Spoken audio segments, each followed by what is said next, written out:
Viuda infértil, Clara vivió sola por 20 años, rechazada por el pueblo y sumida en su silencio, hasta que 15 huérfanos llegaron a su puerta pidiendo refugio. Todos esperaban que los echara sin pensar, pero ella hizo lo impensable. Abrió su casa y les dijo: «Aquí tienen un hogar». Lo que vino después conmovió a todo el valle. Antes de continuar, cuéntanos desde dónde nos estás viendo. El viento del Atlántico azotaba las contraventanas de madera como lo había hecho cada noche durante los últimos 20 años. Cada golpe era una cuenta más en el rosario de mi soledad, una oración murmurada en el idioma de la sal y la desolación. Desde mi cama, escuchaba cómo la casa gemía bajo el peso de las rachas, y me preguntaba si algún día se rendiría finalmente, como yo había hecho hace tanto tiempo. Octubre de 1998. Las fechas ya no significaban mucho para mí, pero el calendario de la cocina seguía marcando los días con la obstinación de quien no entiende que el tiempo puede detenerse. Mi nombre es Clara Rodríguez, aunque en el pueblo me conocen simplemente como la viuda de Manuel, o en susurros más crueles, la estéril. Ambas etiquetas me pesan como losas, pero he aprendido a cargarlas con la misma resignación con que cargo los sacos de patatas desde el huerto hasta la despensa. La casa familiar donde nací y donde moriré se alza solitaria en un promontorio que domina la ría. Es una construcción de piedra gris que se mimetiza con el cielo plomizo de estos meses, con ventanas pequeñas que parecen ojos entrecerrados contra el mundo. 3 pisos de habitaciones que una vez albergaron a 3 generaciones de Rodríguez, ahora resonaban únicamente con mis pasos y el eco de conversaciones que mantengo conmigo misma para no olvidar el sonido de la voz humana. Cada mañana seguía la misma rutina que había perfeccionado durante 2 décadas de viudez. Me levantaba antes del alba, no por necesidad, sino porque el sueño se había vuelto un visitante esquivo que se marchaba a las primeras luces del día. Preparaba café solo en la cocina de azulejos desconchados, mientras miraba por la ventana el sendero de tierra que serpenteaba desde la carretera hasta mi puerta. Un sendero que nadie transitaba ya, salvo el cartero los martes y viernes, y el chico de la cooperativa que me traía provisiones una vez al mes. El huerto era mi refugio y mi condena. Entre las hileras de coles y nabos, entre los surcos de patatas y las matas de judías, había encontrado la única compañía que podía soportar, la de la tierra silenciosa que respondía a mi cuidado sin hacer preguntas ni ofrecer consuelo. Mis manos, curtidas por el trabajo y marcadas por pequeñas cicatrices, conocían cada palmo de esa tierra como una madre conoce el rostro de su hijo. Pero yo nunca sería madre, y esa certeza me acompañaba cada día como una sombra que se alarga con el sol del atardecer. Manuel había muerto en un accidente en el puerto, apenas 2 años después de nuestra boda. Un cable se rompió mientras descargaba un barco pesquero, y una viga de hierro terminó con la vida del hombre que había logrado hacerme sonreír después de una adolescencia marcada por la severidad de mis padres. Durante los meses siguientes al funeral, mientras el pueblo entero me observaba con esa mezcla de pena y curiosidad morbosa que caracteriza a las comunidades pequeñas, descubrí que llevaba dentro una esterilidad que haría imposible cualquier esperanza de descendencia. El médico de la ciudad me lo explicó con términos técnicos que yo no entendía, pero su mirada compasiva me dijo todo lo que necesitaba saber. Estaba rota de una manera que no tenía reparación. El estigma de la infertilidad en un pueblo donde las mujeres se definían por su capacidad de parir fue como una segunda muerte. Las vecinas dejaron de visitarme, los hombres apartaban la mirada cuando me cruzaba con ellos en la calle, y las madres jóvenes protegían a sus hijos de mi presencia, como si la desgracia fuera contagiosa. Poco a poco, me retiré del mundo. Dejé de asistir a misa, de participar en las festividades del pueblo, de mantener esas conversaciones triviales que son el cemento de la vida social. Me convertí en una leyenda local, la mujer que vivía sola en la casa de piedra, que hablaba solo con su huerto y que había perdido el don de la sonrisa. Pero aquella tarde de octubre, cuando las primeras gotas de lluvia comenzaron a salpicar los cristales, mi soledad se vio interrumpida por un sonido que no reconocí de inmediato. Era un murmullo confuso, como el rumor de un río lejano, que se acercaba por el sendero. Me asomé a la ventana de la cocina, entrecerrando los ojos para enfocar mejor en la penumbra creciente. Lo que vi me dejó sin aliento. Un grupo de figuras pequeñas avanzaba trabajosamente por el sendero embarrado, cargando bultos y apoyándose unos en otros. Eran niños, una procesión de niños que se movían con la lentitud de quien ha caminado demasiado y ya no tiene fuerzas para más. Conté rápidamente. 15, tal vez 16, de edades que parecían oscilar entre los 6 y los 16 años. Algunos llevaban maletas de cartón atadas con cuerdas, otros cargaban bolsas de plástico que parecían contener todo lo que poseían en el mundo.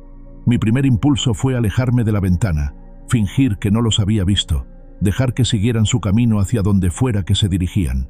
Pero había algo en la forma en que se movían, en la determinación que emanaba del muchacho que encabezaba el grupo, que me mantuvo allí, observando como si fuera testigo de una aparición. El joven que lideraba el grupo debía tener unos 16 años. Era alto para su edad, de constitución fuerte pero demacrada por el cansancio y probablemente por el hambre. Su ropa estaba sucia y empapada, pero se movía con la autoridad natural de quien ha asumido responsabilidades demasiado grandes para su edad. Detrás de él, los demás niños lo seguían con la confianza ciega de quien no tiene más opción que creer en su líder. Llegaron hasta mi puerta cuando ya había oscurecido casi por completo. El sonido de los nudillos golpeando la madera me sobresaltó, aunque llevaba varios minutos esperándolo. Me quedé inmóvil en la cocina, con el corazón latiendo tan fuerte que estaba segura de que podían oírlo desde el otro lado de la puerta. Volvieron a llamar, esta vez con más insistencia, y escuché una voz juvenil pero decidida. «Por favor, sabemos que hay alguien ahí. Solo necesitamos un lugar donde pasar la noche». Cerré los ojos y apoyé la espalda contra la pared. 20 años de soledad me habían enseñado a protegerme del mundo exterior, a levantar murallas invisibles que me mantuvieran a salvo del dolor que inevitablemente traían otras personas. Pero esa voz, cargada de desesperación y responsabilidad, atravesó mis defensas como un cuchillo caliente atraviesa la mantequilla.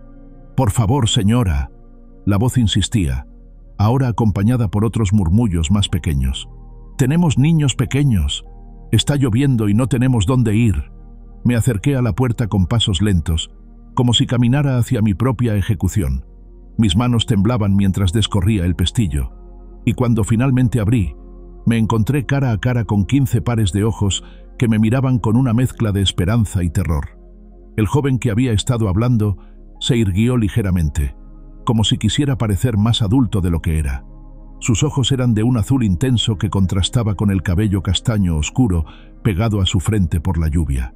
Había en su rostro una madurez prematura que me recordó dolorosamente a Manuel cuando era joven, esa misma determinación mezclada con vulnerabilidad. «Soy Miguel», se presentó con una voz que intentaba ser firme pero que se quebraba ligeramente. Estos son mis hermanos y hermanas. Bueno, no de sangre, pero…» Se detuvo, como si se diera cuenta de que estaba hablando demasiado. «Necesitamos un lugar donde pasar la noche. Podemos pagar, o trabajar, o…» «No tengo sitio», mentí, aunque mi casa tenía habitaciones suficientes para alojar a 30 personas. «Deberían ir al pueblo, a la iglesia. El padre Joaquín, ya estuvimos allí», me interrumpió Miguel, y por primera vez detecté un dejo de amargura en su voz. «Nos dijeron que no podían hacer nada, que necesitábamos papeles, autorizaciones». Su voz se fue apagando, y vi cómo sus hombros se hundían ligeramente bajo el peso de la responsabilidad. Fue entonces cuando mi mirada se posó en una niña pequeña que se escondía parcialmente detrás de Miguel. Debía tener unos 10 años, con el cabello rubio oscuro recogido en 2 coletas deshechas y unos ojos verdes enormes que me miraban con una intensidad que me atravesó el alma. Su ropa estaba empapada y temblaba visiblemente, pero había algo en su expresión que me resultó familiar. Era la misma mirada que yo había visto en el espejo durante años, la de alguien que ha perdido algo esencial y no sabe cómo recuperarlo. «Por favor», susurró la niña, y su voz era tan suave que apenas la escuché por encima del ruido de la lluvia. «Solo una noche». Algo se rompió dentro de mí, o tal vez algo se reparó. No sabría decirlo con certeza, pero el caso es que me escuché diciendo: «Entren, rápido, antes de que se empapen más». La transformación de mis rutinas comenzó esa misma noche. 15 niños llenaron mi casa con un ruido que había olvidado que existía, el murmullo constante de la vida compartida. las conversaciones en susurros, el crujido de los suelos bajo pasos que no eran los míos. Improvisé camas en el salón y en 2 de las habitaciones del primer piso, repartiendo mantas que no había usado en años y almohadas que olían a lavanda y a tiempo detenido. Miguel organizó a los niños con una eficiencia que me sorprendió. Asignó espacios, estableció turnos para usar el baño y se aseguró de que los más pequeños comieran antes que los mayores. Mientras yo calentaba leche y preparaba sopa con las verduras del huerto, él me contó fragmentos de su historia con una voz que se esforzaba por mantenerse neutral. Habían estado en un orfanato en la ciudad, me explicó, pero un incendio había destruido el edificio. Milagrosamente, todos habían sobrevivido, pero las autoridades no tenían dónde reubicarlos inmediatamente. Las familias de acogida disponibles no podían o no querían hacerse cargo de grupos tan grandes, y la idea de separarlos era inaceptable para Miguel. Así que habían tomado la decisión de mantenerse juntos, costara lo que costara. ¿Y cómo llegaron hasta aquí?, le pregunté mientras servía tazones de sopa humeante. «Caminando», respondió con sencillez. «Hemos estado caminando durante 3 días. Alguien nos dijo que en los pueblos costeros la gente era más comprensiva. No tuve corazón para decirle que se habían equivocado, que mi pueblo, como todos los pueblos pequeños, desconfiaba de los extraños y protegía celosamente su tranquilidad, que la presencia de 15 huérfanos iba a generar más problemas de los que él podía imaginar. Esa noche, después de que todos se durmieran, me quedé despierta en la cocina, contemplando el caos ordenado que había invadido mi hogar. Juguetes improvisados con cucharas de madera, zapatos pequeños secándose junto al fuego, dibujos infantiles creados con lápices de colores gastados que alguien había conseguido conservar. Todo aquello que había evitado durante 20 años estaba ahora en mi casa, convirtiendo cada rincón en un recordatorio de lo que nunca pude tener. Y sin embargo, había algo más. Un calor que no provenía de la chimenea, un sonido de respiraciones tranquilas que llenaban el silencio de una manera que no había experimentado nunca. Por primera vez en décadas, mi casa se sentía viva. La niña pequeña, que había descubierto que se llamaba Lucía, se despertó entrada la madrugada. La encontré en la cocina, descalza y con los ojos brillantes de lágrimas contenidas. No dijo nada, pero yo entendí. Los nuevos lugares, por seguros que fueran, podían resultar aterradores para alguien que había perdido demasiado. Le preparé un vaso de leche tibia con miel y nos sentamos juntas a la mesa de la cocina. Ella me miraba con esa intensidad que parecía caracterizarla, como si tratara de descifrar algún misterio en mi rostro. «¿Tienes hijos?», me preguntó finalmente, con la honestidad brutal que solo poseen los niños. «No», respondí, y mi voz sonó más ronca de lo que había pretendido. «¿Por qué?». La pregunta me golpeó como una bofetada, pero había algo en sus ojos que me impidió evadir la respuesta. Tal vez era la hora, o el cansancio, o la extraña intimidad de compartir la cocina en la madrugada con alguien que parecía entender el dolor sin necesidad de explicaciones. Porque a veces las cosas que más deseamos son las que no podemos tener, le dije finalmente. Lucía asintió con una seriedad que me partió el corazón. Como tener padres. Nos quedamos en silencio, 2 mujeres separadas por décadas pero unidas por la comprensión mutua de la pérdida. Cuando terminó la leche, la acompañé de vuelta a su improvisada cama en el salón. Antes de dormirse, me tomó la mano con sus pequeños dedos fríos. «Gracias», susurró. Regresé a mi habitación con el corazón desbocado, sabiendo que algo fundamental había cambiado en mi vida. Durante 20 años había construido muros para protegerme del dolor, pero aquella noche había descubierto que esos mismos muros también me habían protegido del amor. Y ahora, con 15 niños durmiendo en mi casa, ya no estaba segura de querer mantener esas defensas. El viento del Atlántico siguió azotando las contraventanas, pero por primera vez en 2 décadas, no me sentí completamente sola escuchándolo. Había voces que respiraban en la oscuridad, pequeñas presencias que llenaban los espacios vacíos de mi hogar. Me quedé despierta hasta el amanecer, no por insomnio, sino porque no quería que terminara esa primera noche en que mi casa había vuelto a ser algo más que un refugio para fantasmas. Contar y preparar esta historia nos tomó mucho tiempo, así que si la estás disfrutando, suscríbete a nuestro canal. Significa mucho para nosotros. Ahora volvamos a la historia. La mañana llegó con la brutalidad de la realidad. Los 15 niños despertaron casi al unísono, como si un reloj interno colectivo los hubiera programado para reclamar el día. El silencio al que me había acostumbrado durante 20 años se hizo pedazos entre risas nerviosas, llantos de los más pequeños que no recordaban dónde estaban, y la voz de Miguel, organizando a todos como un general en miniatura. Desde la ventana de mi habitación, vi cómo el pueblo comenzaba a desperezarse. Don Ramón, el panadero, abría su tienda con los mismos gestos mecánicos de siempre. Doña Carmen colgaba la ropa en el tendedero de su patio. Todo parecía normal, pero yo sabía que esa normalidad estaba a punto de romperse. En un pueblo donde la llegada de un forastero generaba semanas de conversación, la aparición de 15 huérfanos en mi casa iba a provocar un terremoto social. Bajé a la cocina y encontré a Miguel ya despierto, intentando organizarse con los pocos recursos que tenía. Había conseguido que los niños formaran una fila para lavarse la cara en el pequeño baño de la planta baja y distribuía raciones de un pan duro que habían traído en sus escasas pertenencias. «No hace falta», le dije, señalando el pan. «Hay comida suficiente». Sus ojos me miraron con una mezcla de gratitud y desconfianza. «No queremos ser una carga. Podemos trabajar para ganar nuestra comida». «¿Trabajar?». Casi me eché a reír. «¿Qué edad tienes?». 16, respondió, irguiéndose como si los años pudieran medirse por la rectitud de la espalda. «Soy lo suficientemente mayor para cuidar de ellos». Había en su voz un orgullo feroz que me recordó a mí misma cuando era joven, esa necesidad desesperada de demostrar que podía valérmelas sola. Pero también había algo más, el agotamiento de alguien que llevaba demasiado tiempo siendo fuerte. Preparé el desayuno más abundante que había hecho en décadas. Huevos de las gallinas que criaba en el patio trasero, leche fresca que compraba a los Fernández, pan que horneé con masa que había estado guardando para la semana. Los niños comieron en silencio, con esa concentración absoluta de quien no está seguro de cuándo llegará la próxima comida. Lucía se sentó a mi lado sin preguntar, como si hubiera decidido que ese era su lugar. Me observaba mientras comía, y ocasionalmente me ofrecía pedazos de su pan con una generosidad que me conmovía. Los otros niños la miraban con una mezcla de cariño y protección que me hizo entender que ocupaba un lugar especial en aquel grupo improvisado. «¿Cómo se llaman todos?», pregunté a Miguel, señalando a los demás.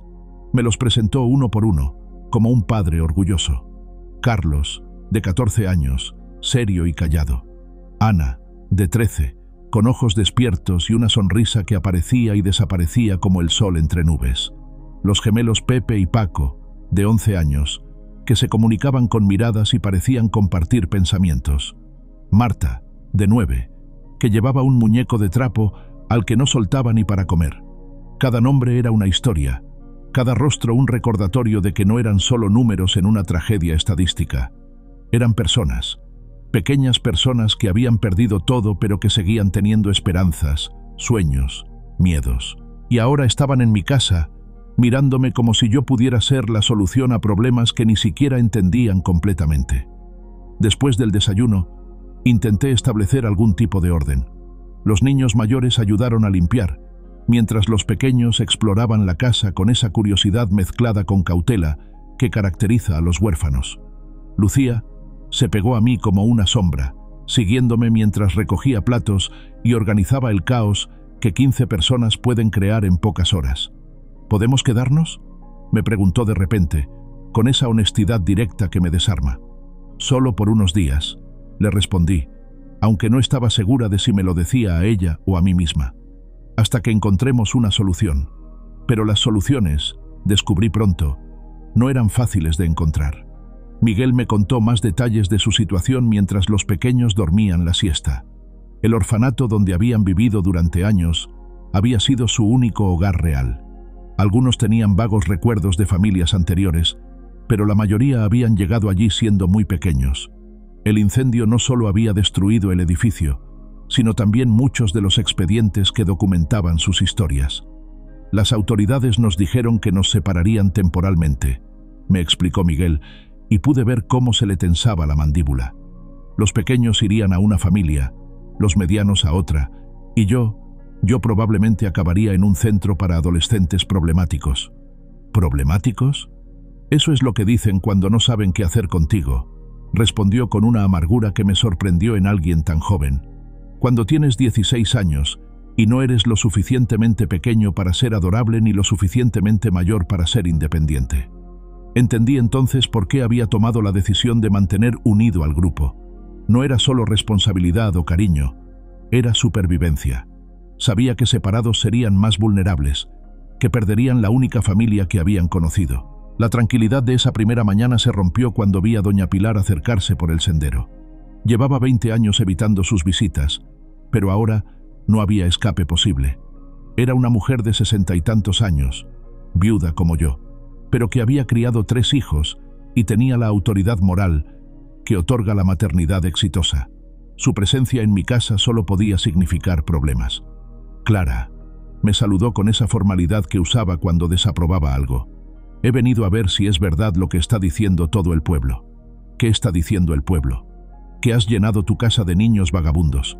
Que has perdido el juicio después de tantos años sola. Sus palabras me dolieron más de lo que quería admitir, pero antes de que pudiera responder, Miguel apareció en la puerta de la cocina. Había estado escuchando, obviamente, y su rostro mostraba una mezcla de vergüenza y desafío. No somos vagabundos, dijo con voz firme. Somos huérfanos, y Clara nos ha dado refugio porque es una buena persona. Doña Pilar lo miró de arriba abajo, evaluándolo con esa mirada que las mujeres mayores reservan para los jóvenes que consideran impertinentes. ¿Y cuánto tiempo pensáis quedaros? El que haga falta, respondí antes de que Miguel pudiera hacerlo. Mi propia voz me sorprendió por su firmeza. Hasta que encontremos una solución adecuada. ¿Una solución adecuada? Doña Pilar casi se rió. ¿Y qué sabes tú de criar niños? ¿Qué sabes tú de las responsabilidades que conlleva? La pregunta fue como un puñal. Cada palabra elegida cuidadosamente para recordarme mi mayor fracaso, mi incapacidad fundamental como mujer. Durante años había aceptado esos juicios en silencio, pero ahora, con Miguel mirándome desde la puerta y Lucía escondida detrás de él, sentí algo que no había experimentado en décadas, la rabia de quien está siendo atacada injustamente. Sé lo suficiente para darles un techo y comida caliente, respondí, manteniendo la voz controlada. Sé lo suficiente para no echarlos a la calle. ¿Y qué va a pasar cuando se enfermen? ¿Cuando necesiten ir al médico? ¿Cuando los de servicios sociales vengan a preguntar por qué tienes 15 menores sin documentación? ¿Has pensado en eso? No había pensado en eso. En las implicaciones legales, en las responsabilidades médicas, en todas las complicaciones que podía acarrear mi decisión impulsiva. Pero mirando a Miguel, que apretaba los puños a los costados, y a Lucía, que se había acercado a mí como buscando protección, entendí que ya no había vuelta atrás. Ya pensaré en eso, le dije. Mientras tanto, van a quedarse aquí. Doña Pilar negó con la cabeza, con esa expresión de quien ha visto confirmadas sus peores sospechas. Siempre fuiste testaruda, Clara. Pero esto va a traer problemas. Al pueblo, a ti, a esos niños. Y cuando todo se vuelva un desastre, no digas que no te avisé. Se marchó con la misma determinación con la que había llegado, pero yo sabía que su visita era solo el comienzo. Antes de que terminara el día, todo el pueblo sabría que había tomado bajo mi cuidado a 15 huérfanos. Y antes de que terminara la semana, las autoridades estarían llamando a mi puerta. Esa noche, después de acostar a los niños, me quedé en la cocina con Miguel. Había insistido en ayudarme a limpiar, y trabajamos en silencio durante un rato, cada uno perdido en sus propios pensamientos. ¿Te arrepientes?, me preguntó finalmente. ¿De qué? De habernos abierto la puerta, de habernos dejado entrar. Su pregunta me tomó por sorpresa. Podía escuchar en su voz el miedo de alguien que había aprendido que la bondad podía ser temporal, que las puertas que se abrían también podían cerrarse. No, respondí, y me sorprendí al darme cuenta de que era verdad. No me arrepiento. Pero ella tenía razón. Va a ser difícil. Las autoridades, los vecinos, todo. Puede ser, admití. Pero lo que dijo también es verdad. Siempre fui testaruda. Miguel sonrió por primera vez desde que lo conocía, y por un momento pude ver al niño que había sido antes de que la vida lo obligara a convertirse en el protector de 14 personas. ¿Sabes?, me dijo. Lucía no ha hablado mucho desde el incendio, pero hoy, después de tu discusión con esa señora, me dijo que quiere pintarte un dibujo. Dice que tienes una cara bondadosa.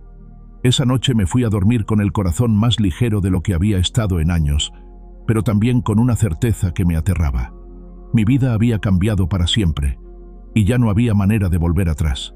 Los días siguientes transcurrieron en una extraña mezcla de rutina doméstica y tensión creciente. Cada mañana despertaba con la sensación de estar viviendo la vida de otra persona, como si hubiera entrado en un sueño del que no sabía si quería despertar. La casa, que durante décadas había sido un mausoleo de recuerdos, se había transformado en algo vibrante y caótico.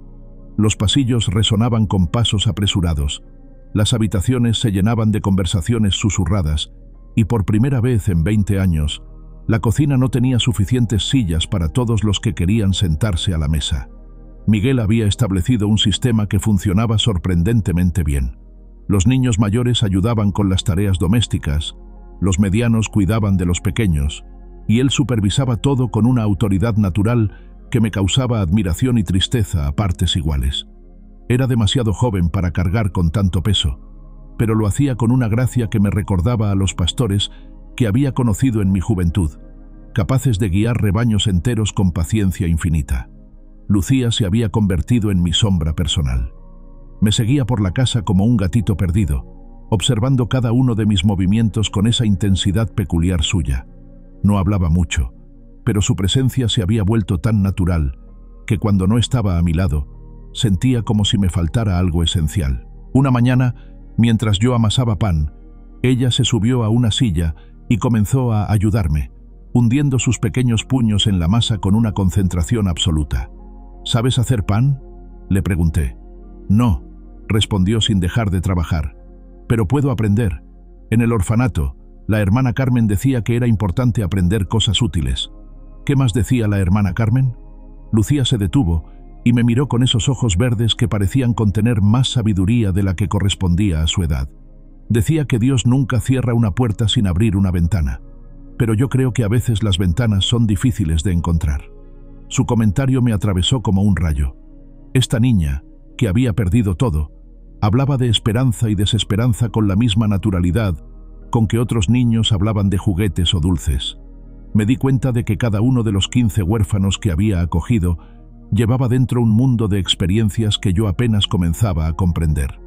Fue durante esa tercera semana cuando llegó la visita que había estado temiendo. Tomás Mendoza, el médico del centro de salud de la ciudad más cercana, apareció en mi puerta una tarde lluviosa. Lo conocía de vista desde hacía años. Había sido compañero de estudios de Manuel, pero nunca habíamos tenido una conversación real. Era un hombre de unos 50 años, con el cabello gris y una mirada amable que inspiraba confianza inmediata. «Clara», me saludó, quitándose la boina empapada. «Espero que no te moleste que haya venido sin avisar. He oído sobre tu situación». ¿Mi situación? Puse toda la frialdad que pude en mi voz, aunque por dentro me preparaba para otra confrontación. «Los niños», aclaró con suavidad. «Doña Pilar me pidió que viniera a echar un vistazo. Está preocupada por su salud, por las condiciones sanitarias. Los niños están bien», lo interrumpí. «Comen bien, duermen bien y están limpios». «No lo dudo», respondió, y había algo en su tono que me hizo bajar las defensas. «Pero algunos de ellos han pasado por traumas importantes. El incendio, la pérdida de su hogar. Estos eventos pueden tener consecuencias que no siempre son visibles de inmediato». Tomás tenía razón, y yo lo sabía. Había notado que varios de los niños se despertaban por las noches con pesadillas. Carlos, el de 14 años, tenía ataques de ansiedad que intentaba ocultar. Ana, a pesar de su sonrisa, comía muy poco y parecía estar siempre en guardia. Pero admitir que necesitaba ayuda significaba reconocer que tal vez no era tan capaz como quería creer. «¿Qué propones?», le pregunté finalmente. «Déjame examinarlos. Solo una revisión básica, nada oficial. Y si hay algo que requiera atención especializada, podemos buscar la manera de ayudarlos sin complicar las cosas». Miguel apareció en la puerta de la cocina, como si hubiera estado esperando el momento adecuado para intervenir. Miró a Tomás con esa mezcla de desconfianza y curiosidad que reservaba para los adultos desconocidos. «¿Quién es?», me preguntó directamente. «Es el doctor Mendoza», le expliqué. «Ha venido a conocerlos». ¿Nos van a llevar? La pregunta brotó de él con una urgencia que me partió el corazón. ¿Es por eso que está aquí? Tomás se agachó para estar a la altura de Miguel, un gesto que me sorprendió por su naturalidad. No, muchacho, no estoy aquí para llevarme a nadie. Estoy aquí porque quiero asegurarme de que todos estén bien de salud, nada más. ¿Y después? Después me iré, y ustedes seguirán aquí con Clara, si es eso lo que todos quieren. Miguel me miró, buscando confirmación en mis ojos. Durante esas semanas habíamos desarrollado una forma de comunicación silenciosa, una comprensión mutua que no requería palabras. Asentí casi imperceptiblemente y vi cómo sus hombros se relajaban. «Está bien», dijo finalmente, «pero examínanos a todos juntos. No queremos separarnos». La revisión médica se convirtió en un evento casi festivo. Tomás tenía una manera especial de tratar con los niños, combinando profesionalismo con una calidez que los tranquilizaba. Lucía, que inicialmente se había escondido detrás de mí, terminó sentada en sus rodillas mientras él escuchaba su corazón con el estetoscopio. «Tienes un corazón muy fuerte», le dijo, y ella sonrió con una timidez que me enterneció. «¿Puedo escuchar el tuyo?», le preguntó. «Por supuesto». Watching Lucía con el estetoscopio, escuchando el corazón de Tomás con la seriedad de un médico en miniatura, sentí algo que no había experimentado en años, la calidez de una escena doméstica normal. No era la madre de estos niños, pero por un momento, observando desde la puerta de la cocina, pude imaginar cómo habría sido mi vida si las cosas hubieran sido diferentes. Después de examinar a todos los niños, Tomás y yo nos sentamos en la cocina mientras ellos jugaban en el salón. Su diagnóstico era tranquilizador. Algunos signos de desnutrición leve, nada que una dieta adecuada no pudiera corregir, algunas infecciones menores que requerían antibióticos y, como había sospechado, varios casos de ansiedad y alteraciones del sueño. «Son niños resilientes», me dijo mientras preparaba las recetas, «pero van a necesitar estabilidad, rutina y mucho cariño. Lo que más me preocupa no es su salud física, sino su salud emocional». «¿Qué quieres decir?» «Han perdido mucho, Clara. No solo sus pertenencias o su hogar. Han perdido la sensación de seguridad, la confianza en que los adultos pueden protegerlos. Necesitan tiempo para sanar y necesitan saber que no van a perder otra vez lo que encuentren aquí». Sus palabras me golpearon con una fuerza inesperada. Durante semanas me había concentrado en las necesidades básicas: comida, refugio, limpieza, pero no había considerado completamente la profundidad del daño emocional que estos niños llevaban dentro. «¿Y si no soy suficiente?», le pregunté, voz tan baja que apenas fue un susurro. «¿Y si no puedo darles lo que necesitan?». Tomás me miró con esos ojos amables que habían tranquilizado a generaciones de pacientes. «¿Sabes lo que veo cuando miro a estos niños? Veo a 15 pequeños que han comido bien durante semanas, que tienen ropa limpia, que duermen en camas cómodas. Pero sobre todo, veo a 15 niños que tienen esperanza otra vez». «¿Esperanza?». «Lucía me contó que quiere aprender a hacer pan como tú. Miguel me dijo que por primera vez en meses no tiene pesadillas todas las noches. Ana está ganando peso». Los gemelos han vuelto a reír. Se inclinó hacia adelante, con expresión seria. «Clara, no sé si eres suficiente. Nadie podría saberlo, pero sé que eres exactamente lo que necesitaban en este momento». Esa noche, después de acostar a los niños, me encontré parada frente al espejo del baño, examinando mi reflejo como si fuera la primera vez que me veía. El rostro que me devolvía la mirada era el mismo que había visto durante años, pero había algo diferente en los ojos, una luz que había creído perdida para siempre, una vitalidad que no sabía que echaba de menos hasta que comenzó a regresar. Lucía apareció en la puerta, descalza y en camisón, con el cabello despeinado por el sueño. «¿No puedes dormir?», le pregunté. «Tuve un sueño», me dijo, acercándose para tomar mi mano. «Soñé que tenía una mamá que sabía hacer pan y que tenía una casa grande junto al mar. ¿Era un sueño bonito?». «Era el sueño más bonito que he tenido nunca», respondió, y luego, con esa honestidad devastadora que caracterizaba a los niños, añadió: «¿Crees que podría hacerse realidad?». La pregunta me dejó sin aliento. Durante 20 años había construido mi vida alrededor de la certeza de que los sueños relacionados con la maternidad eran imposibles para mí. Pero ahí estaba esa niña, con sus ojos verdes llenos de esperanza, pidiendo algo que tal vez, solo tal vez, yo podía darle. No lo sé, le respondí con honestidad, pero podemos intentarlo.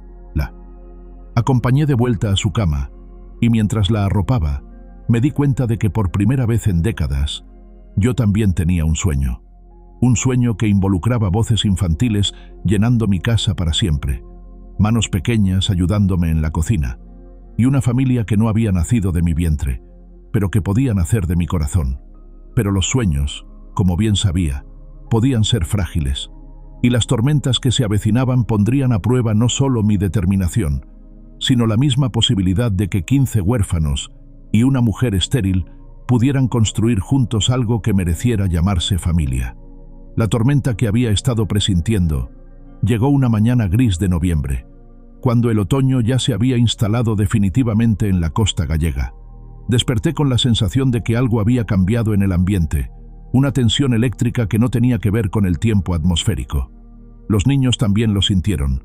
Desayunaron más silenciosos de lo habitual, y Miguel me dirigía miradas inquietas que no sabía cómo interpretar. La primera señal de alarma llegó cuando vi a don Andrés, el alcalde, subiendo por el sendero acompañado de una mujer que no conocía. Llevaba un traje oscuro y un maletín, y su postura rígida gritaba «autoridad» desde la distancia. El corazón me comenzó a latir con fuerza, y sentí cómo se me secaba la boca. «Niños», llamé con voz que intentaba sonar normal, «id a jugar arriba. Miguel, ven conmigo». Los pequeños obedecieron instintivamente, pero Miguel se quedó a mi lado con esa lealtad feroz que había desarrollado hacia nuestra improvisada familia. Cuando abrí la puerta, me encontré con la sonrisa política de don Andrés y la expresión severa de la mujer desconocida. «Buenos días, Clara», me saludó el alcalde con una cordialidad que no llegaba a sus ojos. «Esta es la señora López, de Servicios Sociales. Ha venido a evaluar la situación». La palabra evaluar cayó entre nosotros como una piedra en agua quieta. Sabía lo que significaba. Habían venido a llevarse a los niños. ¿Evaluación?, pregunté, aunque mi voz sonó más débil de lo que hubiera querido. «¿Qué tipo de evaluación?». La señora López dio un paso adelante, y pude ver que tenía esa mirada calculadora de quien está acostumbrada a tomar decisiones que cambian vidas con la frialdad de un funcionario. «Señora Rodríguez», comenzó con voz oficial, «hemos recibido múltiples quejas sobre la presencia de menores no documentados en su hogar. Necesitamos verificar las condiciones de alojamiento, la idoneidad del cuidador y proceder con los trámites legales correspondientes». ¿Trámites legales? Los menores deben ser trasladados a centros apropiados mientras se buscan familias de acogida adecuadas. Usted no tiene la autorización legal para mantenerlos aquí. Miguel se tensó a mi lado, y pude sentir cómo todo su cuerpo se preparaba para una lucha. Durante las semanas que habíamos convivido, había aprendido a leer sus expresiones, y la que tenía ahora era la misma que ponía cuando protegía a los niños más pequeños de pesadillas o miedos. «No vamos a irnos», dijo con voz firme. «Clara es nuestra familia ahora». La señora López lo miró con esa mezcla de condescendencia y irritación que algunos adultos reservan para los adolescentes que consideran rebeldes. «Joven, comprendo que te sientes agradecido, pero esto no es una decisión que puedas tomar. Los adultos responsables debemos actuar en vuestro mejor interés». ¿Nuestro mejor interés? La voz de Miguel subió de tono, como cuando nos iban a separar después del incendio, como cuando nos dijeron que no había familias que pudieran acogernos a todos. «Los recursos son limitados», respondió la funcionaria con paciencia profesional. «A veces es necesario hacer sacrificios temporales para el bienestar a largo plazo». «No son sacrificios si no son sus hermanos». Miguel ya no podía contenerse. No sabe lo que es despertar en un lugar extraño preguntándose si los niños que cuida van a estar ahí por la mañana. «Miguel», intenté calmarlo, pero él se giró hacia mí con los ojos brillantes de lágrimas que se negaba a derramar.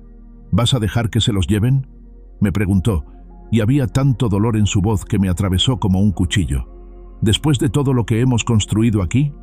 La pregunta me golpeó en lo más profundo. Durante estas semanas, sin darme cuenta completamente, había comenzado a pensar en estos niños como míos. No biológicamente, pero sí en todas las formas que realmente importaban. Los había visto crecer, había consolado sus pesadillas, había celebrado sus pequeñas victorias diarias. La idea de que los sacaran de mi casa, de que rompieran la familia que habíamos empezado a formar, me resultaba insoportable. No, escuché mi propia voz, sorprendentemente firme. No voy a dejar que se los lleven. Don Andrés suspiró como si hubiera esperado esa respuesta. Clara, sé razonable. No tienes la formación, ni los recursos, ni la autorización legal para cuidar de 15 menores. Esto no es un capricho que puedas sostener indefinidamente. ¿Un capricho? La palabra me encendió como una cerilla. ¿Llamar capricho a dar un hogar a 15 niños que no tenían dónde ir?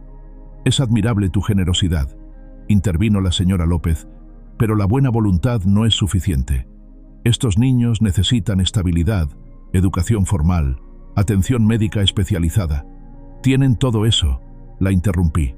Tomás Mendoza viene regularmente a examinarlos. Están aprendiendo, están creciendo, están sanando. ¿El doctor Mendoza? La funcionaria anotó algo en su libreta.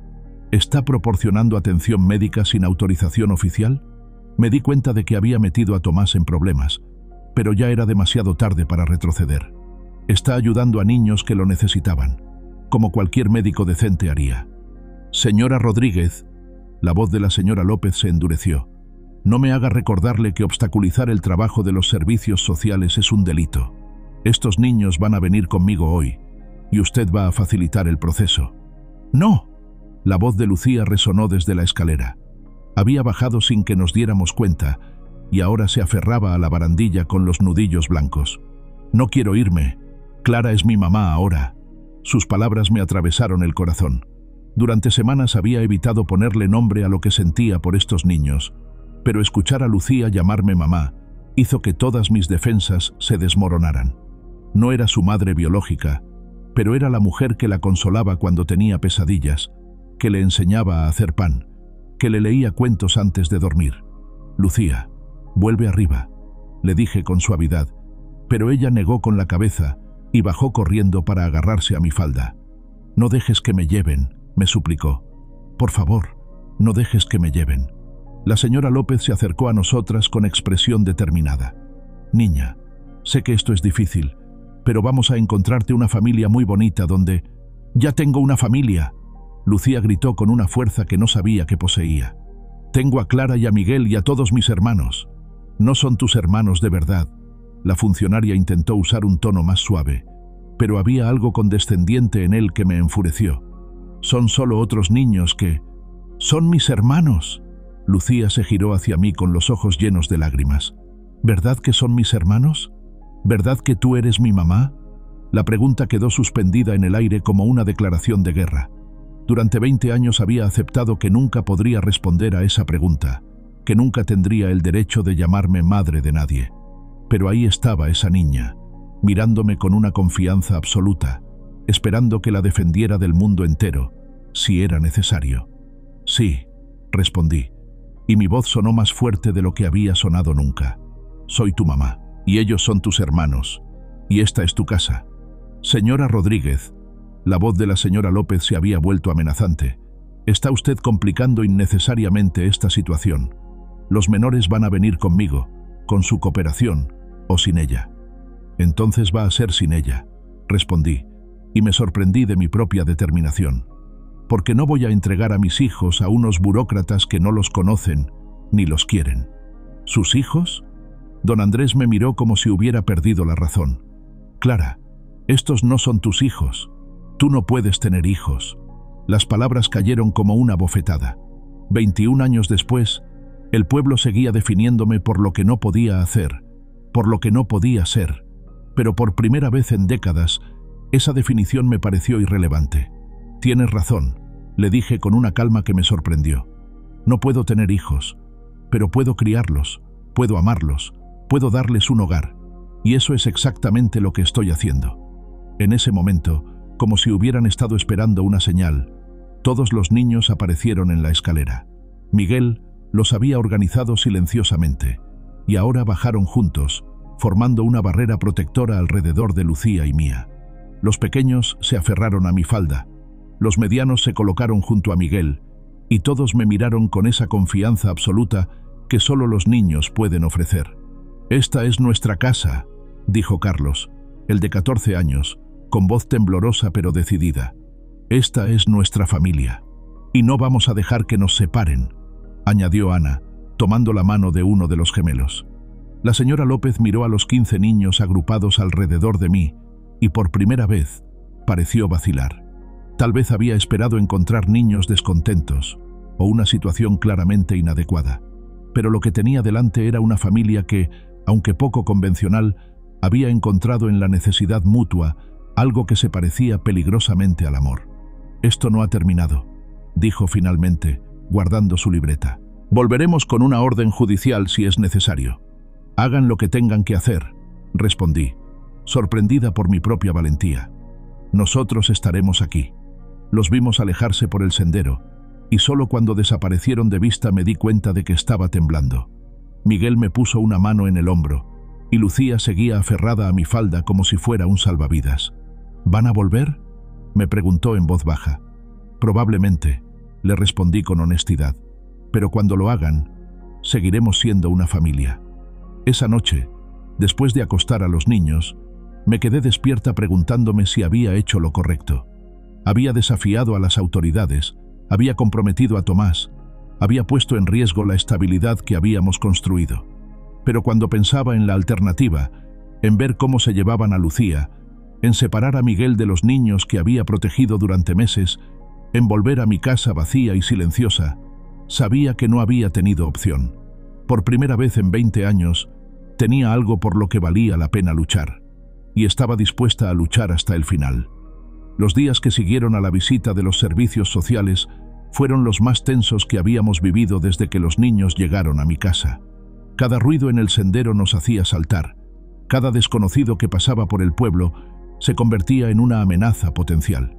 Los niños, que habían comenzado a relajarse en las rutinas diarias, volvieron a mostrar signos de ansiedad.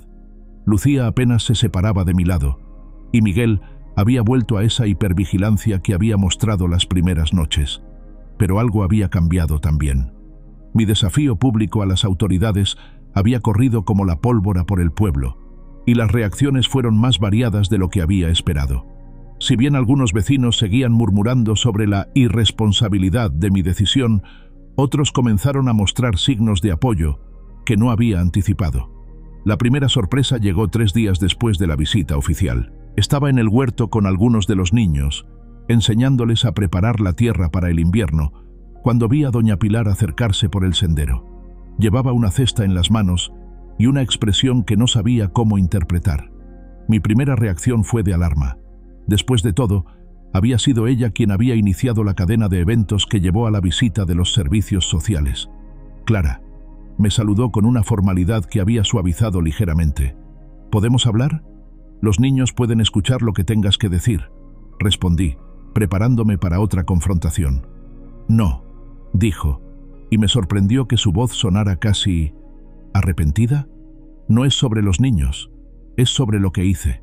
Miguel se acercó instintivamente, pero yo le hice una seña para que se mantuviera cerca sin intervenir. Doña Pilar se detuvo a unos pasos de nosotros y depositó la cesta en el suelo. «He traído conservas», dijo con voz baja, «y unas mantas que tenía guardadas. Para los niños». «¿Por qué?». La pregunta salió más brusca de lo que había pretendido. «Porque me equivoqué», respondió, y por primera vez en los 20 años que llevaba conociéndola, la vi vulnerable. Cuando llamé a los servicios sociales pensé que estaba protegiendo al pueblo, protegiendo las normas, el orden. Hizo una pausa, mirando hacia donde Lucía se había escondido parcialmente detrás de mi falda. «Pero después de verlos el otro día, después de ver cómo te defendían, cómo te querían...» «¿Qué?», la animé a continuar. «Me recordaron a mis propios hijos cuando eran pequeños. Esa forma de aferrarse a quien los protege, de formar un frente común contra el mundo». Sus ojos se humedecieron ligeramente, y me di cuenta de que había estado tan preocupada por las reglas que había olvidado lo más importante. ¿Qué es? Que esos niños necesitaban una madre, y que tú necesitabas ser madre. Su voz se quebró ligeramente. «Durante años te he visto marchitarte en esa casa, Clara. Te he visto convertirte en una sombra de ti misma. Pero desde que llegaron ellos, es como si hubieras vuelto a la vida». Sus palabras me conmovieron más de lo que quería admitir. Doña Pilar Representaba la opinión del pueblo, la voz de la tradición y las convenciones sociales. Que ella reconociera no solo mi derecho a cuidar de los niños, sino mi transformación personal, significaba más de lo que podía expresar. «¿Qué vas a hacer ahora?», le pregunté. «Voy a ayudar», respondió con firmeza. «Voy a hablar con los otros vecinos, voy a explicarles lo que vi. Y si esos burócratas vuelven, van a encontrar que no estás sola». Lucía se adelantó tímidamente y tomó una de las conservas de la cesta. «¿Es mermelada?», preguntó con su voz suave. «Sí, pequeña», respondió doña Pilar, y por primera vez le sonrió con calidez genuina. «Es mermelada de fresa. La hice pensando en ti». «¿En mí?». Las niñas pequeñas siempre prefieren la mermelada de fresa. Es una regla universal. La sonrisa que iluminó el rostro de Lucía fue como ver salir el sol después de días de tormenta. Se acercó a doña Pilar y le dio un abrazo espontáneo que hizo que los ojos de la mujer mayor se llenaran de lágrimas. «Gracias», le dijo simplemente. «Gracias a ti, pequeña», respondió doña Pilar, «por recordarme lo que es realmente importante». Esa tarde, mientras los niños probaban las conservas y exploraban las mantas nuevas, llegó otra visita inesperada. Tomás apareció en la puerta con una expresión seria que me hizo temer lo peor. «¿Problemas?», le pregunté directamente. «Posiblemente», respondió, pero había algo en su tono que sugería que tenía un plan. «La señora López me visitó ayer. Quería saber sobre mis visitas aquí, sobre el estado de salud de los niños». «¿Y qué le dijiste?». «La verdad, que había estado monitoreando su bienestar médico de manera informal y que todos estaban en excelente estado de salud física y emocional». Hizo una pausa. «Pero también le dije algo más». «¿Qué?». «Que estaba dispuesto a formalizar mi apoyo, a convertirme en el médico oficial de los niños, a documentar adecuadamente su cuidado, a testificar sobre la idoneidad de su situación actual». «Tomás», comencé, pero él me interrumpió. «También le dije que había estado investigando las opciones legales, que existe la posibilidad de que solicites convertirte en familia de acogida oficial, o incluso en tutora legal. ¿Es eso posible?». «Es complicado», admitió, «especialmente con 15 niños, pero no es imposible. Requerirá evaluaciones, inspecciones, papeleo, pero es posible». La esperanza que había estado conteniendo durante días finalmente encontró espacio para crecer. ¿Qué necesitaría hacer? Primero, necesitaríamos documentar que tienes los recursos y la capacidad para cuidar de todos ellos. Segundo, necesitaríamos demostrar que es en el mejor interés de los niños permanecer juntos y contigo. Y tercero, hizo una pausa, necesitaríamos apoyo de la comunidad. ¿Apoyo de la comunidad? Cartas de recomendación, testimonios de vecinos, evidencia de que los niños están integrados en la vida local. Me miró fijamente. ¿Crees que podrías conseguir ese apoyo? Pensé en doña Pilar, en su cambio de actitud, en su promesa de hablar con otros vecinos. Creo que sí. Entonces empecemos, porque tengo la sensación de que no tenemos mucho tiempo. Las siguientes semanas fueron un torbellino de actividad. Tomás me ayudó a navegar por el laberinto burocrático, llenando formularios, programando evaluaciones, preparando documentación. Doña Pilar cumplió su promesa y organizó una especie de campaña de apoyo entre los vecinos. Para mi sorpresa, muchos de ellos respondieron positivamente. Don Ramón, el panadero, escribió una carta testificando que los niños siempre se comportaban bien cuando venían a comprar pan. Doña Carmen mencionó cómo habían ayudado a los ancianos del pueblo con las tareas del huerto. Incluso el padre Joaquín, que inicialmente había sido reticente a involucrar a la Iglesia en el asunto, escribió una recomendación destacando la transformación positiva que había observado tanto en los niños como en mí. Pero el apoyo más significativo vino de los propios niños. Cuando los servicios sociales enviaron un psicólogo para evaluar su bienestar emocional, cada uno de ellos, desde el más pequeño hasta Miguel, expresó claramente su deseo de permanecer conmigo. Sus testimonios, grabados oficialmente, fueron un coro uniforme de voces que hablaban de estabilidad, amor y pertenencia. «Clara es mi mamá», había dicho Lucía al psicólogo, con esa convicción simple que solo los niños pueden poseer. No la mamá que me tuvo en la barriga, pero la mamá que me cuida cuando tengo pesadillas y me enseña cosas importantes. Miguel, por su parte, había mostrado una madurez que impresionó al evaluador. Clara nos dio una oportunidad cuando nadie más la quería dar. Nos permitió ser una familia cuando todo el mundo quería separarnos. No sé qué más necesita saber sobre ella. La evaluación de la casa fue otro obstáculo superado. Los inspectores encontraron que, aunque no era una instalación perfecta, cumplía con los requisitos básicos de seguridad, espacio y condiciones sanitarias. Tomás había coordinado todas las revisiones médicas necesarias, y los resultados mostraban niños saludables y bien cuidados. Pero el momento más emotivo llegó cuando la trabajadora social asignada al caso, una mujer diferente a la señora López, más joven y aparentemente más comprensiva, nos hizo una visita final antes de hacer su recomendación. «Señora Rodríguez», me dijo después de pasar una tarde observando nuestras rutinas diarias.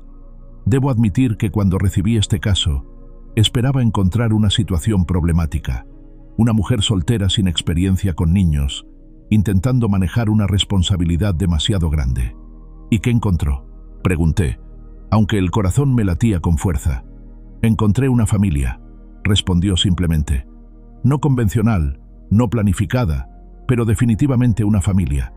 Estos niños la quieren, la respetan, confían en usted. Y usted ha florecido en este papel de una manera que es hermosa de ver.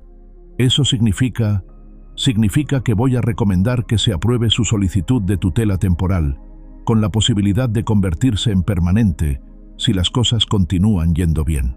Las lágrimas que había estado conteniendo durante semanas finalmente encontraron su cauce. 21 años después de descubrir que no podía tener hijos, me convertía oficialmente en madre de 15. Esa noche, después de celebrar la noticia con una cena especial, me quedé en la cocina con Miguel y Lucía. Los otros niños se habían ido a dormir, pero estos dos parecían sentir, como yo, que el momento requería ser procesado en silencio. «¿Cómo te sientes?», le pregunté a Miguel. «Aliviado», respondió. «Por primera vez en meses, no tengo miedo de que alguien venga a separarnos». «¿Y tú?», le pregunté a Lucía. «Feliz», respondió con esa sonrisa que había aprendido a amar. «Porque ahora ya no tengo que preocuparme por si mi sueño se va a hacer realidad. Ya se hizo realidad». Mirándolos, estos dos niños que habían llegado a mi vida como náufragos y que ahora se habían convertido en mis anclas, entendí que la maternidad que había encontrado era diferente a la que había soñado, pero no menos real, no menos poderosa, no menos transformadora. Mi casa ya no era un refugio para fantasmas del pasado, sino un hogar vibrante lleno de futuro. Y yo ya no era la viuda estéril que vivía al margen del mundo, sino una madre que había descubierto que el amor puede crear familias tan fuertes como cualquier lazo de sangre. 6 meses después de recibir la aprobación oficial para la tutela temporal, me desperté una mañana de primavera con una sensación que no había experimentado en más de 20 años. La certeza de que mi vida tenía un propósito claro y hermoso. El sol se filtraba por las cortinas de mi habitación, y desde abajo llegaban los sonidos familiares de una casa llena de vida.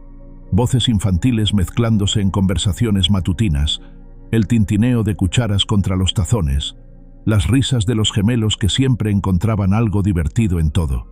Me vestí con la misma ropa sencilla de siempre, falda de lana, blusa de algodón, delantal que había pertenecido a mi madre, pero cuando me miré al espejo, la mujer que me devolvía la mirada era completamente diferente a la que había habitado esa casa durante 2 décadas. Los ojos que una vez habían estado apagados por la resignación, ahora brillaban con una vitalidad que parecía iluminar todo mi rostro. Las arrugas que rodeaban mi boca ya no hablaban solo de tristeza, sino también de sonrisas frecuentes y carcajadas compartidas. Al bajar a la cocina, encontré el caos organizado que había aprendido a amar. Miguel dirigía las operaciones del desayuno con la eficiencia de un general, asignando tareas a los niños mayores mientras mantenía un ojo protector sobre los pequeños.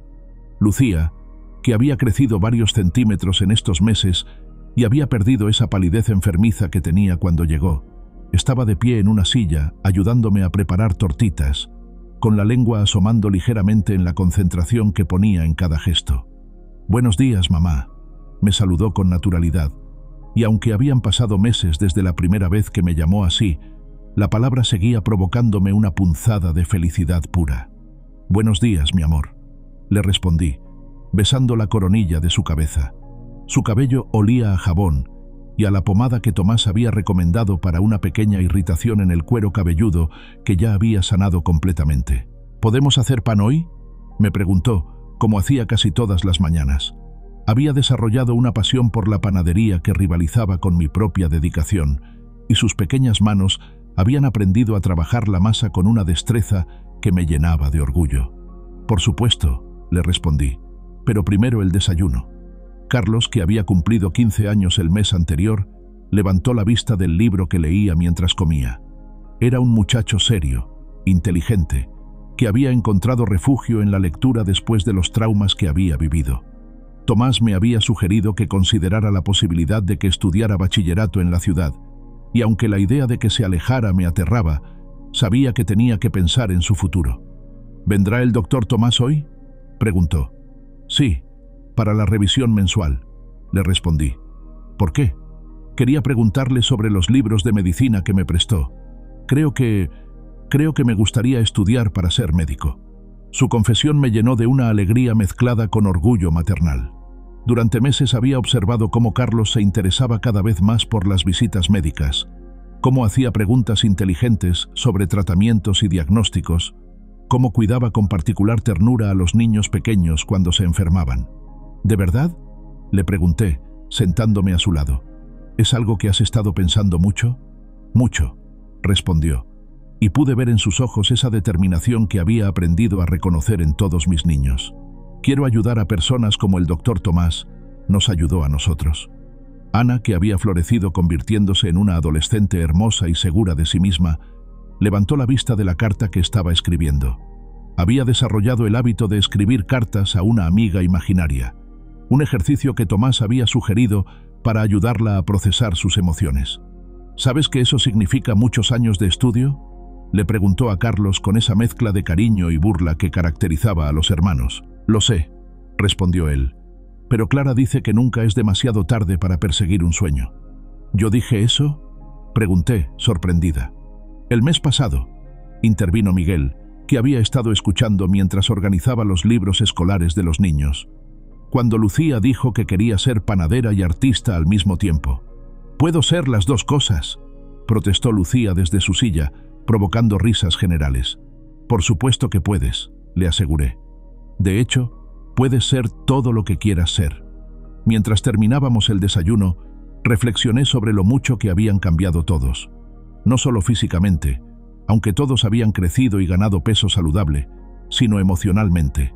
Las pesadillas habían disminuido considerablemente, los episodios de ansiedad eran raros, y lo más importante, habían comenzado a hacer planes para el futuro.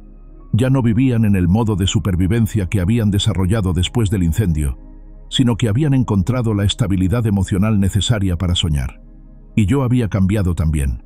La mujer que una vez había definido su existencia por lo que no podía tener ahora, se levantaba cada mañana emocionada por lo que podía dar. Había redescubierto la alegría de cuidar, de enseñar, de ser necesaria de maneras que iban mucho más allá de las tareas domésticas básicas. La llegada de Tomás interrumpió mis reflexiones. Su visita mensual se había convertido en una tradición que todos esperábamos con ansias. No solo por las revisiones médicas, sino porque había desarrollado una relación especial con cada uno de los niños y se había convertido en una figura paterna para aquellos que necesitaban un modelo masculino. «¿Cómo están mis pacientes favoritos?», preguntó al entrar, y fue recibido con un coro de saludos entusiastas. Mientras él examinaba a los niños uno por uno, yo observaba desde la cocina, preparando café y organizando los papeles que había traído.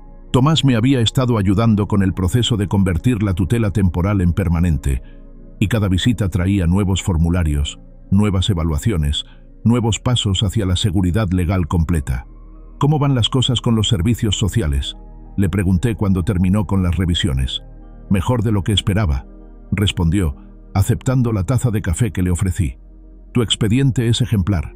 Los niños están prosperando, la comunidad te apoya, y los informes médicos son consistentemente positivos. Eso significa que creo que la tutela permanente va a ser aprobada dentro de pocas semanas». La noticia me golpeó como una ola de alivio tan intensa que tuve que sentarme. Durante meses Había vivido con el miedo latente de que algo pudiera salir mal, de que algún burócrata decidiera que mi situación no era adecuada después de todo. Pero ahora, con la promesa de permanencia, podía finalmente relajarme completamente en mi papel de madre. ¿Qué pasa después?, pregunté. Después, oficialmente, estos niños serán tus hijos. Podrás tomar decisiones médicas, educativas, legales. Podrás ser su madre en todos los sentidos de la palabra. Ya soy su madre, respondí sin pensarlo, y la verdad de esa afirmación me llenó de una satisfacción profunda. Sí, sonrió Tomás, ya lo eres. Esa tarde, mientras los niños jugaban en el patio y yo trabajaba en el huerto, llegó una visita inesperada. Doña Pilar apareció por el sendero, pero no venía sola. La acompañaba un grupo de mujeres del pueblo, todas cargando cestas y paquetes. ¿Qué es todo esto?, pregunté, sorprendida. Una celebración, respondió doña Pilar con una sonrisa que transformaba completamente su rostro. Hemos sabido que la tutela permanente va a ser aprobada, y queríamos hacer algo especial. Las mujeres habían organizado una especie de fiesta sorpresa. Habían traído comida, regalos para los niños, y lo más significativo para mí, un álbum de fotos que habían estado compilando secretamente durante meses. Contenía imágenes de los niños integrados en la vida del pueblo, ayudando en la panadería, participando en las festividades locales, jugando con otros niños del pueblo. Queríamos que tuvieras un recuerdo, me explicó doña Carmen, de cómo estos niños se convirtieron en parte de nuestra comunidad. Mientras hojeaba el álbum, con lágrimas corriendo por mis mejillas, me di cuenta de que lo que había comenzado como un acto de compasión impulsiva se había convertido en algo mucho más grande. No solo había encontrado una familia, sino que había ayudado a crear una nueva definición de lo que podía ser una familia en nuestro pequeño pueblo. Los niños se unieron a la celebración improvisada, y por primera vez en las décadas que llevaba viviendo allí, mi casa se llenó de vecinos. Había risas, conversaciones, niños corriendo entre adultos que los trataban con cariño genuino. Era la imagen de una comunidad que había aprendido a abrazar lo diferente, a celebrar las familias que se formaban por elección en lugar de por sangre. Cuando todos se marcharon y la casa volvió a su rutina nocturna, me quedé en la cocina con Miguel y Lucía, como había sido nuestra tradición desde aquella primera noche. Pero esta vez, el silencio entre nosotros no estaba cargado de ansiedad o incertidumbre, sino de satisfacción y paz. ¿Sabes qué he estado pensando?, me preguntó Miguel, que ahora tenía 17 años y había crecido hasta convertirse en un joven reflexivo y responsable. ¿Qué? Que cuando llegamos aquí, yo creía que te estábamos pidiendo que nos salvaras, pero creo que nosotros te salvamos a ti también. Su observación me conmovió profundamente. Tenía razón, por supuesto. Yo había estado muriendo lentamente en mi soledad, marchitándome como una planta sin agua. Los niños no solo habían encontrado una madre en mí, yo había encontrado una razón para vivir en ellos. ¿Sabes qué he estado pensando yo?, le pregunté. ¿Qué? Que las familias más hermosas no son las que se parecen entre sí, sino las que se eligen entre sí. Lucía, que había estado callada, se acercó y me tomó la mano. ¿Siempre vamos a ser una familia?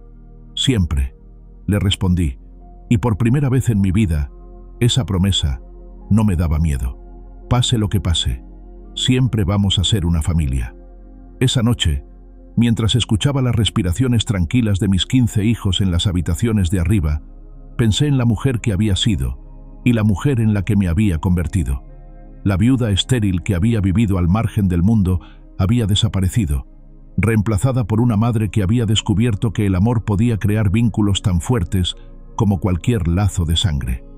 Mi casa ya no era un refugio contra el mundo, sino un hogar que irradiaba vida hacia el mundo. Y yo ya no era una mujer definida por lo que no podía hacer, sino por todo lo que había logrado hacer: amar, cuidar, criar y crear una familia que era un testimonio del poder transformador de la compasión. El viento del Atlántico siguió azotando las contraventanas, pero ahora su sonido no era el de la soledad, sino el de una canción de cuna que arrullaba a una familia completa. Y en esa música nocturna encontré la paz que había estado buscando durante más de 20 años. La certeza de que mi vida tenía significado, propósito y un amor que duraría para siempre. A continuación, Tenemos 2 historias increíbles que te están esperando. Solo haz clic en la imagen que quieras ver y comenzará a reproducirse.